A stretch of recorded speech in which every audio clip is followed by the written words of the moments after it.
Hello, welcome to another Facts and Dimensions Spotlight Dataset. In this one, we're covering economic inactivity by reason, seasonally adjusted, and also not seasonally adjusted. Here's a sample table, Excel file, sorry, from each of these. So the people, men, women, economic inactivity data, seasonally adjusted. So you can see how this isn't exactly import friendly. And then you've got the not seasonally adjusted data as well. So that data is all in the database, and I'll just show you quickly. We've got three tables, 112,000 rows going back to 1992. So a lot of data really.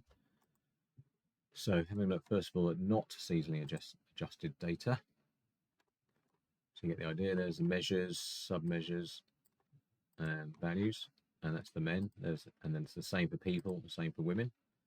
And in the seasonally adjusted, same again, men, people, women. So if you want to have a play with that data, all the thousands of other tables in the whole database, and we're adding new data sets all the time, you just have to tell us what to add and we'll add it.